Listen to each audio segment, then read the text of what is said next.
তব কথামৃতং তপ্ত জীবনম কবিভিড়িতম কল্মষাপহম শ্রবণমঙ্গলম শ্রীমদতাতম ভুবি গৃহন্তি যে ভুরিদা জনা।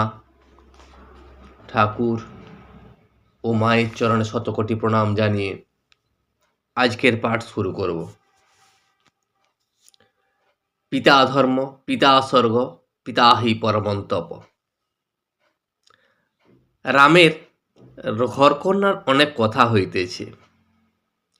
রামের বাবা পরম বৈষ্ণব, বাড়িতে শ্রীধরের সেবা। রামের বাবা দ্বিতীয় পক্ষে বিবাহ করিয়াছিলেন। রামের তখন খুব অল্প বয়স। পিতা ও বিমাতা রামের বাড়িতেই ছিলেন, কিন্তু বিমাতার সঙ্গে ঘর করিয়া রাম সুখী হন নাই। এক্ষণে বিমাতার বয়স 40 বৎসর। বিমাতার জন্য রাম পিতার উপরও মাঝে মাঝে অভিমান করিতেন। আজ সেই সব কথা হইতেছে। রাম বলিলেন, বাবা গোল্লায় গেছেন। ঠাকুর তখন ভক্তদিকে বললেন, শুনলে, বাবা গোল্লায় গেছেন আর উনি ভালো আছেন। রাম তখন বললেন,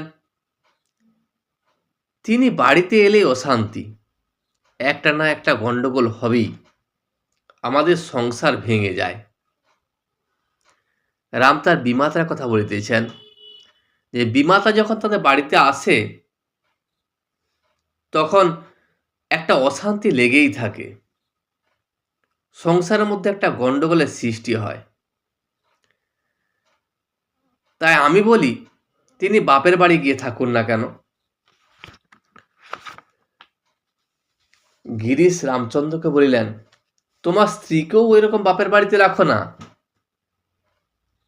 তুমি তোমার মায়ের কথা বলছো তোমার বাবাকে যে তার স্ত্রীকে বাপের বাড়িতে রাখার কথা, তখন তোমার স্ত্রীকে যদি ওরকম বাপের বাড়িতে রেখে দাও। ঠাকুর তখন হাসিয়া বলিলেন, এ কি হাঁড়ি কলসি গা? হাঁড়ি এক জায়গায় রহিল, সোরা এক জায়গায় রহিল, শিব একদিকে, শক্তি একদিকে। এটা সম্ভব নয়, হাঁড়ি কলসির মতো সম্ভব নয়। শিব আর শক্তি কখনো পৃথকভাবে থাকতে পারে না, তাদের এক জায়গায় থাকতে হয়। রাম বললেন, মহাশয়, আমরা আনন্দে আছি, উনি এলে সংসারে ভাঙবে এরূপ স্থলে। ঠাকুর তখন বললেন, হ্যাঁ, তবে এক কাজ করতে পারো, তাকে বাড়ি করে দিতে পারো, আলাদাভাবে তাকে একটি বাড়ি করে দিতে পারো, সেটা একরকম হয়। মাসে মাসে তার সমস্ত খরচ দেবে। বাপ মা কত বড় গুরু তা জানো? রাখাল আমায় একবার জিজ্ঞাসা করে যে, বাবার পাতে কি খাবো? আমি বলি, সে কি রে, তোর কি হয়েছে যে তোর বাবার পাতে খাবি না? তবে একটা কথা আছে, যারা সৎ তারা উচ্ছিষ্ট কাক দেয় না, এমনকি উচ্ছিষ্ট কুকুরকেও দেয়া যায় না। বাবার পাতে খাওয়া যায়, ইচ্ছা থাকলেই বাবার পাতে খেতে কোনো নিষেধ নাই। কিন্তু যদি কোনো সৎ ব্যক্তি হয়, তাদের উচ্ছিষ্ট খাবার তারা কাউকেও খেতে দেয় না, এমনকি পশুকেও দেয় না। গুরুকে ইষ্টবোধে পূজা, অসৎ চরিত্র হলেও গুরু ত্যাগ নিষেধ।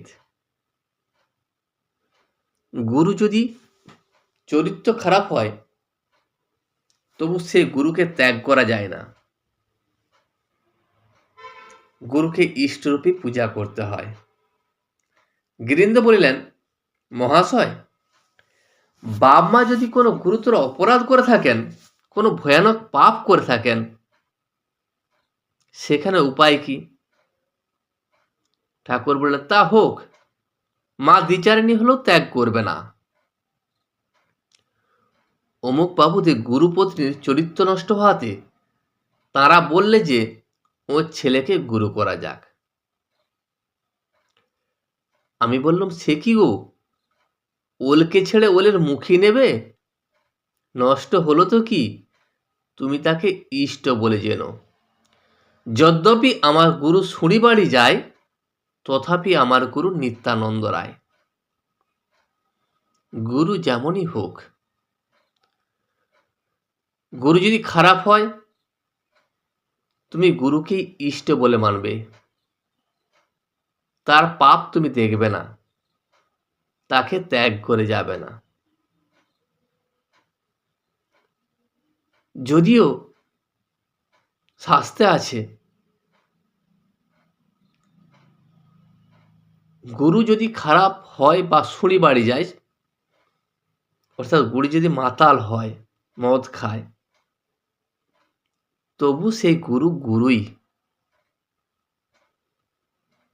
চৈতন্যদেব ও মা মানুষের ঋণ। মা বাপ কি কম জিনিস গা? তারা প্রসন্ন না হলে ধর্ম কিছুই হয় না।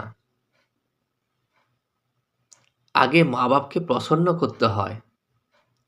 মা বাবা প্রসন্ন হলে তবেই ধর্ম হয়। যদি মা বাবা প্রসন্ন না হয়, তারা যদি অখুশি থাকে, তাহলে সেখানে ধর্ম হয় না। চৈতন্যদেব তো প্রেমে উন্মত্ত, তবু সন্ন্যাসের আগে কতদিন ধরে মাকে বোঝান। বললেন, মা, আমি মাঝে মাঝে এসে তোমাকে দেখা দিব। যখন চৈতন্যদেবের মা চৈতন্যদেবকে সন্ন্যাস নিতে নিষেধ করেন, সে তার নিষেধ না শুনে সে যেতে পারেননি সন্ন্যাস নিতে। সেই জন্য তার মাকে বহুদিন ধরে বুঝিয়ে যে তুমি যখনই আমায় ডাকবে, তখনই আমি তোমাকে দেখা দিব। তারপর সন্ন্যাস নেন। মাস্টারকে তিরস্কার করিতে করিতে বললেন, আর তোমায় বলি, বাপ মা মানুষ করলে এখন কত ছেলেপুলেও হলো, মাগ নিয়ে বেরিয়ে আসা, বাপ মাকে ফাঁকি দিয়ে ছেলে মাগ নিয়ে বাউল বৈষ্ণবী সেজে বেরোয়। তোমার বাপের অভাব নাই বলে, তাহলে আমি বলতুম ধিক। ঠাকুর মাস্টারের উপর রাগিয়া বলিলেন,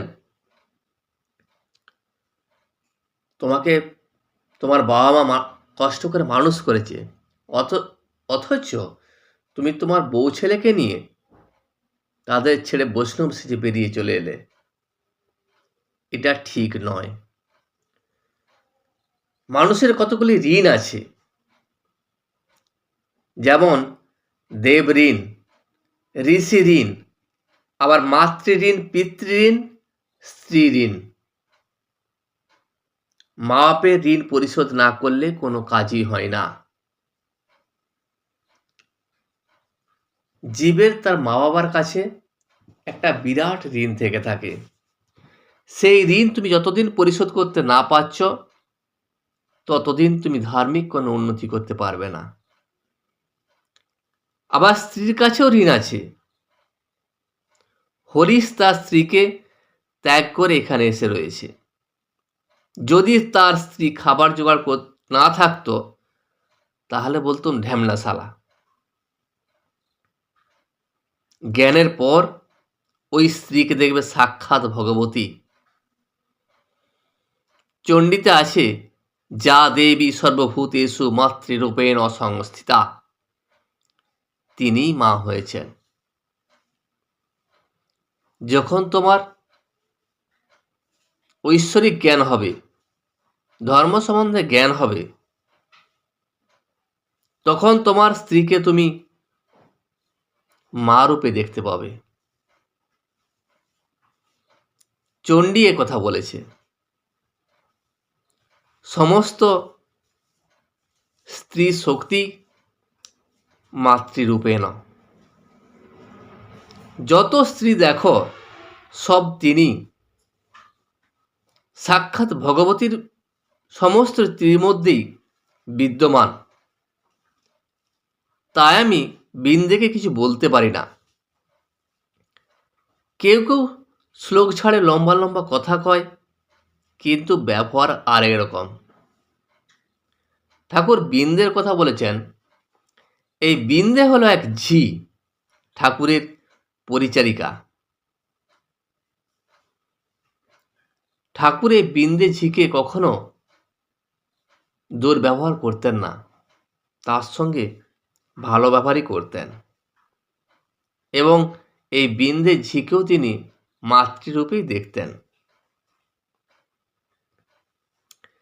রামপ্রসন্ন ওই হঠযোগীর কিসে আফিম আর দুধে জোগাড় হয় এই করে বেড়াচ্ছে।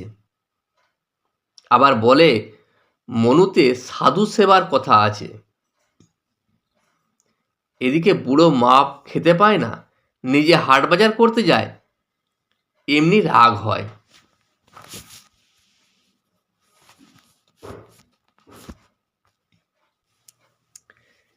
এই কৃষ্ণ কিশোর রাজপ্রসন্ন হল কৃষ্ণ কিশোরের পুত্র। সে ধর্ম করার জন্য যে হঠযোগী সাধু আফিং খায়, তার দুধের জোগাড় করার জন্য চারিদিকে ঘুরে বেড়াচ্ছে, কোথায় দুধ পাওয়া যায়। সে বলে মনুতে নাকি আছে যে সাধু সেবা করলে ধর্ম হয়। সে তার মাকে খেতে দেয় না, তার মা হাট বাজার করে নিজে রান্না করে খায়। তাহলে অথচ সে সাধু সেবা করে ধর্ম করছে। ঠাকুর বলেন তার উপরে আমার খুব রাগ হয়। সকল ঋণ হইতে কে মুক্ত, সন্ন্যাসী ও কর্তব্য। তবে একটি কথা আছে, যদি প্রেমোন্মাদ হয় তাহলে কে বা বাপ, কে বা মা, কে বা স্ত্রী কিছুই বোঝা যায় না। ঈশ্বরকে এত ভালোবাসা যে পাগলের মতো হয়ে যায়। ঈশ্বরের প্রতি ভক্তি, ঈশ্বরের প্রতি ভালোবাসা, সে উন্মত্ত হয়ে যায়, ঈশ্বরের জন্য প্রেমোন্মাদ হয়ে যায়। তার তখন কিছুই কর্তব্য থাকে না, সব ঋণ থেকে সে মুক্ত হয়ে যায়। প্রেমোন্মাদ কিরকম জানো? সে অবস্থা হলে জগৎ ভুলে যায়, নিজের দেহ যে এত প্রিয় জিনিস তাও ভুলে যায়। সে একমাত্র চৈতন্যদেবের হয়েছিল। সমস্ত ঋণ থেকে তুমি তখনই মুক্তি পাবে যখন তুমি ঈশ্বরের জন্য প্রেমোন্মাদ হয়ে যাবে, সমস্ত কিছু ঈশ্বরকে দিয়ে দেবে। ঈশ্বরের পাদপদ্মে সমস্ত কিছু সমর্পণ করে দিতে পারলে একমাত্র তখনই তুমি সমস্ত ঋণ থেকে মুক্ত হয়ে যাবে। বাপ, মা, স্ত্রী, তোমার মধ্যে আর কিছুই থাকবে না। কে বাপ, কে মা, কে স্ত্রী, তখন তুমি কিছুই জানবে না। এমনকি তোমার এত প্রিয় জিনিস যে তোমার শরীর, সে শরীরটাও তুমি ভুলে যাবে। সবার এই জিনিস হয় না, একমাত্র একজনেরই হয়েছিল, তিনি হলেন স্বয়ং শ্রী চৈতন্য। শ্রী চৈতন্যদেবের সেই প্রেমোন্মাদ অবস্থা হয়েছিল, সে নিজের শরীরটা পর্যন্ত ভুলে গেছিল। সাগরে ঝাঁপ দিয়ে পড়লেন, ক্ষুধা নাই, তৃষ্ণা নাই, নিদ্রা নাই, শরীর বলে বোধই নাই। শ্রীযুক্ত বুড়ো গোপালের তীর্থযাত্রা, ঠাকুর বিদ্যমান তীর্থ কেন? অধরে নিমন্ত্রণ, রামের অভিমান, ঠাকুর মধ্যস্থ। বুড়ো গোপাল হলেন সিঁথির নিবাসী ঠাকুরের একজন সন্ন্যাসী ভক্ত। ঠাকুর তাহাকে বুড়ো গোপাল বলিয়া ডাকিতেন। ঠাকুর বলিলেন, হা চৈতন্য, এই কথা বলিয়া উঠিলেন এবং ভক্তদিকে বলিলেন, চৈতন্য কিনা অখণ্ড চৈতন্য। বৈষ্ণবচরণ বলতো, গৌরাঙ্গ একটি অখণ্ড চৈতন্যের একটি ফুট।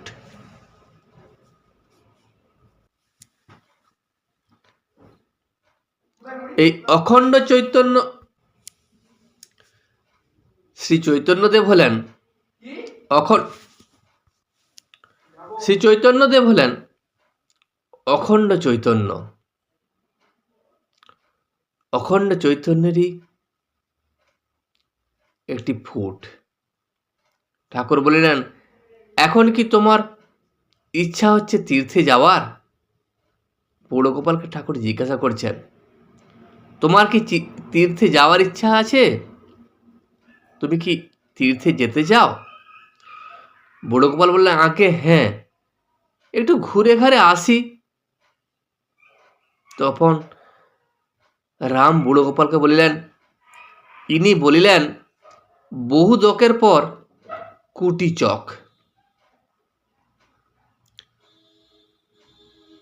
বহুদক হল যে সাধু অনেক তীর্থ ভ্রমণ করেন, তার নাম বহুদক। এবং আবার কুটিচক হল যার ভ্রমণ করার স্বাদ মিটে গেছে, আর এক জায়গায় স্থির হয়ে আসন করে যিনি বসেন, তাকে বলে কুটিচক। যে এখনো সবকিছু দেখে নাই, দেখার ইচ্ছা আছে, তার মনে মনে আশা যে হয়তো তীর্থ ভ্রমণ করলে সেখানে ঈশ্বর দর্শন হতে পারে, তিনি বহুদক। এবং যার ঘুরে ঘুরে স্বাদ মিটে গেছে, তিনি বুঝে গেছেন যে ঈশ্বর এক জায়গায় আছে, তার জন্য চারিদিকে ঘোরার প্রয়োজন নাই, তিনি হলেন কুটিচক। আরেকটি কথা ইনি বলেন, একটা পাখি জাহাজের মাস্তুলের উপর বসেছিল। জাহাজ গঙ্গা থেকে কখন কালা পানিতে পড়েছে তার হুঁশ নাই। যখন হুঁশ হলো, ডাঙা কোন দিকে জানবার জন্য উত্তর দিকে উড়ে গেল। কোথাও কোনো কুলকিনারা পেল না। তখন ফিরে এলো, আবার একটু বিশ্রাম করে দক্ষিণ দিকে গেল, সেদিকেও কোনো কুলকিনারা নাই। তখন হাঁপাতে হাঁপাতে ফিরে এলো, আবার একটু জিরিয়ে এরূপ পূর্ব দিকে ও পশ্চিম দিকে গেল। যখন দেখলে কোনো দিকেই কুলকিনারা নাই, তখন মাস্তুলের উপর চুপ করে বসে রইল।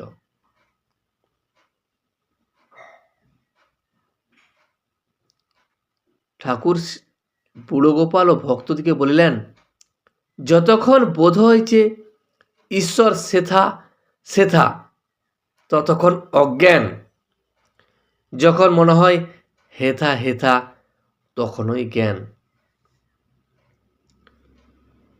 একজন তামাক খাবে তো প্রতিবেশীর বাড়ি টিকে ধরাতে গেছে। রাত অনেক হয়েছে, তারা ঘুমিয়ে পড়েছিল। অনেকক্ষণ ধরে ঠেলাঠেলি করার পর একজন দোর খুলতে নেমে এলো। লোকটির সঙ্গে দেখা হলে সে জিজ্ঞাসা করলে, কি গো, কি মনে করে এত রাত্রে? সে বললে, আর কি মনে করে, তামাকের নেশা আছে জানো তো, টিকে ধরাবো মনে করে। তখন সেই লোকটি বললে, বাহ, তুমি তো বেশ লোক, এত কষ্ট করে আসা আর দৌড় ঠেলাঠেলি, তোমার হাতে যে লণ্ঠন রয়েছে, তার হাতেই যে আগুন আছে, লণ্ঠনের আগুন, তার সে খেয়াল নেই। সে ভাবছে আগুন অন্য জায়গায় আছে। সেই জন্য ধর্ম লাভের আশায়, পুণ্য লাভের আশায় মানুষ চারিদিকে তীর্থ ভ্রমণ করে করে ঘুরে। ঈশ্বর তার কাছে আছে, তার মধ্যেই আছে। সেই জ্ঞানটা মানুষের কাছে নাই। যা চায় তাই কাছে, অথচ লোকে নানা স্থানে ঘুরে। ঠাকুর কি ইঙ্গিত করিতেছেন যে তিনি বিদ্যমান, তীর্থ কেন? তিনি এখানেই তো তীর্থ, এখানেই তো ভগবান, অথচ তুমি তীর্থে তীর্থে ঘুরে তাকে কোথায় খুঁজতে যাচ্ছ? রাম বলিলেন, মহাশয়, এখন এর মানে বুঝেছি। গুরু কেন কোনো কোনো শিষ্যকে বলেন 4 ধাম করে এসো, যখন একবার ঘুরে দেখে যে এখানেও যেমন সেখানেও তেমন, তখন আবার গুরুর কাছে ফিরে আসে। এসব কেবল গুরুবাক্যে বিশ্বাস হবার জন্য। কথা একটু থামিলে পর ঠাকুর রামের গুণ গাইতেছেন। ঠাকুর ভক্তদিকে বলেন, আহা, রামের কত গুণ, কত ভক্তদের সেবা আর প্রতিপালন। রামকে বললেন, অধর বলছিল তুমি নাকি তার খুব খাতির করেছ। অধরের শোভাবাজারে বাড়ি, ঠাকুরের পরম ভক্ত। তার বাড়িতে চণ্ডীর গান হইয়াছিল। ঠাকুর ও ভক্তেরা অনেকেই উপস্থিত ছিলেন। অধরের কিন্তু রামকে নিমন্ত্রণ করিতে ভুল হইয়াছিল। রাম একটু বড় অভিমানী। তিনি লোকের কাছে দুঃখ প্রকাশ করিয়াছিলেন, তাই অধর রামের বাড়িতে গিয়াছিলেন। তার ভুল হইয়াছিল, এই জন্য দুঃখ প্রকাশ করিতে গিয়াছিলেন। রাম বললেন, সে অধরের দোষ নয়, আমি জানতে পেরেছি সে রাখালের দোষ। রাখালের উপর ভার ছিল নিমন্ত্রণ করার। ঠাকুর বললেন, রাখালের দোষ ধরতে নাই, গলা টিপলে দুধ বেরোয়। রাম তখন বললেন, মহাশয় বলেন কি, চণ্ডীর গান হলো? শ্রীরামকৃষ্ণ বললেন, অধর তা জানতো না। ওই দেখো না, সেদিন যদু মল্লিকের বাড়ি আমার সঙ্গে গিয়েছিল। আমি চলে আসবার সময় জিজ্ঞাসা করলাম, তুমি সিংহবাহিনীর কাছে প্রণামী দিলে না? তা বললে, মহাশয় আমি জানতাম না যে প্রণামী দিতে হয়। রাখাল কিছুই জানে না, রাখাল বাচ্চা ছেলের মতো। তার মন সাদা সরল, তার দোষ ধরো না। তা যদি না বলেই থাকে, হরিনামে দোষ কি? রাখাল যদি তোমাকে নিমন্ত্রণ নাই করেছিল, তুমি তো রামের বাড়িতে যেতে পারতে। কারণ হরিনামে কোনো দোষ নাই। যেখানে হরিনাম হয় সেখানে না বললেও যাওয়া যায়, নিমন্ত্রণের দরকার হয় না। হরিনাম এমন একটা জিনিস, যেখানে তুমি কানে শুনবে হরিনাম হচ্ছে, সেখানে তোমার নিমন্ত্রণের কিছু প্রয়োজন নাই, তুমি এমনি এমনি সেখানে যেতে পারো। আজ এই পর্যন্তই। ভিডিওটি শেষ পর্যন্ত দেখার জন্য আপনাকে অসংখ্য ধন্যবাদ। ভিডিওটি যদি আপনার ভালো লেগে থাকে তাহলে একটা লাইক, কমেন্ট এবং বন্ধুর সাথে শেয়ার করে দেবেন। সাবস্ক্রাইব করে পাশে থাকা বেল আইকনটি বাজিয়ে দেবেন, যাতে আপনাদের নতুন ভিডিওগুলি সর্বপ্রথম আপনার কাছে পৌঁছে যায়। জয় শ্রী রামকৃষ্ণ, জয় শ্রী রামকৃষ্ণ, জয় শ্রী রামকৃষ্ণ।